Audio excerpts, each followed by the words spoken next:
Is there a fear that this variant could spread?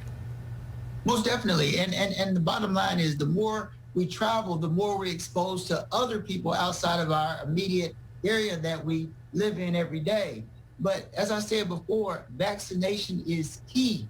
There have been reports with the Pfizer and the Moderna vaccine. They've been shown to be very effective. I'm looking at one report that shows 88% effective against symptomatic disease from the Delta variant. Now, that's a little bit less than the majority strain of coronavirus other than the Delta variant, because there was a 93 effectiveness rate, but still 88% is still effective. So it's so important that we get vaccinated. And I just wanted to add that there was a recent outbreak in a nursing home, St. Catherine's Village. You all reported on that June 18th, and 25 residents contracted COVID-19, and all of these residents had been vaccinated. So getting vaccinated is very helpful, but it's not 100% effective. But note this one fact: most of the residents had no symptoms at all. They were just infected, but the vaccine helped them to fight it off, so they didn't get very sick.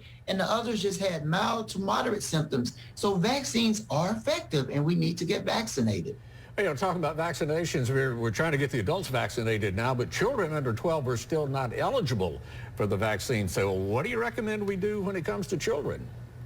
Well, let's just be cautious, and let's still follow those recommendations. Let's advise our young children that are old enough to wear masks, limit exposure, and if they start to develop any symptoms, don't hesitate. Let's go ahead and take them to be evaluated by their medical provider and be tested for coronavirus, so they don't spread it to other children if they are infected. But the most important thing for anyone that's 12 years and older, let's get vaccinated, because these vaccines are working, and we need to get vaccinated as much as possible to decrease the spread. And then that'll also decrease the variants that are popping up that seem to be more dangerous than the original strain of coronavirus. And it also sounds like you're saying that even we who have been vaccinated don't need to drop our guard yet either, because of this Delta variant that's going around.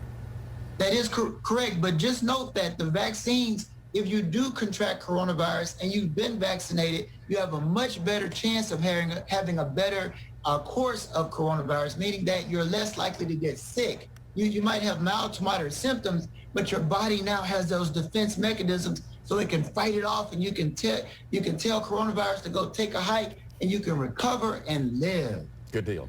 Thank you, Dr. Quinn. Always a pleasure to have you on the show with us. Hey, thank you.